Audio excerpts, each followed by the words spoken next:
एक पहलवान और सैयदजादे का दर्दनाक वाकया। एक बहुत बड़ा नामी गिरामी पहलवान जिसका नाम था बरजो, बगदाद में रहता था।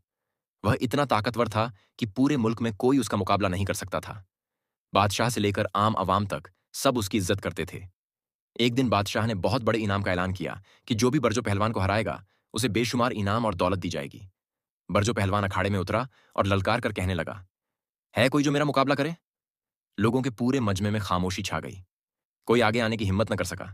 तभी अचानक एक निहायत दुबला पतला बूढ़ा और कमजोर सा शख्स भीड़ में से आगे आया। उसने कांपते हाथ से इशारा किया और कहा, मैं लड़ूंगा। लोग हंसने लगे।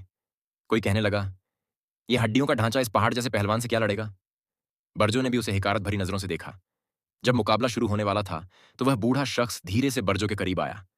उसने उसके कान में बहुत दर्द भरी आवाज में कहा, बेटे, मैं कोई पहलवान नहीं हूं। मैं तो सैयद हूं, नबी पाक सल्लल्लाहु अलैहि वसल्लम की आल से हूं।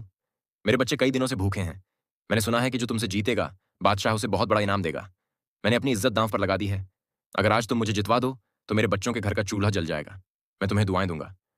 ये कहते कहते उसकी आंखों में आंसू भर आए। बरजो पहलवान के दिल में जैसे तूफान उठ खड़ा हुआ। एक तरफ उसकी सारी जिंदगी की शोहरत थी, उसका गुरूर था कि उसे कभी कोई हरा नहीं सकता। दूसरी तरफ नबी करीम सल्लल्लाहु अलैहि वसल्लम की आल की मोहब्बत और एक बेबस बाप की मजबूरी थी। उसका दिल जोर जोर से धड़कने लगा। यह उसकी जिंदगी का सबसे बड़ा इम्तिहान था। मुकाबला शुरू हुआ। लोग सांसें थामे देख रहे थे।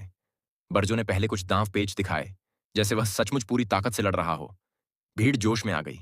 फिर अचानक एक पल ऐसा आया कि बरजो ने खुद को ढीला छोड़ दिया। वह जमीन पर गिरा और जानबूझकर अपनी पीठ जमीन से लगा दी। अखाड़ा गूंज उठा। बरजो हार गया, बरजो हार गया।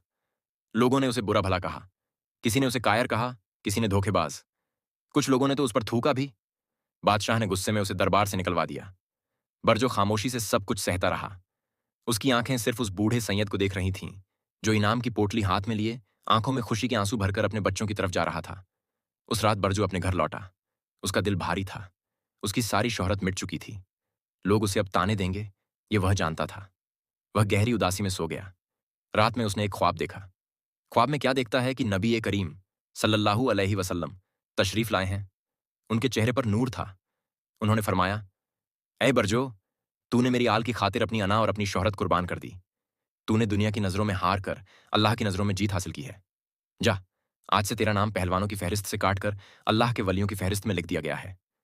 बरजो की आंखों से आंसू बहने लगे। सुबह जब वह जागा तो उसका दिल बदल चुका था। उसकी रूह में एक नई रोशनी उतर चुकी थी। उसने दुनिया की शोहरत को छोड़ दिया और इबादत और तसव्वुफ के रास्ते पर चल पड़ा। वही बरजो जो एक दिन अखाड़े का बादशाह था, अल्लाह का ऐसा नेक बंदा बना कि इतिहास ने उसे हजरत जुनैद बगदादी रहमतुल्लाह अलैह के नाम से याद किया। एक अजीम वली, एक बड़े सूफी और अल्लाह के खास बंदों में से एक। कभी कभी हारना ही असली जीत होता है।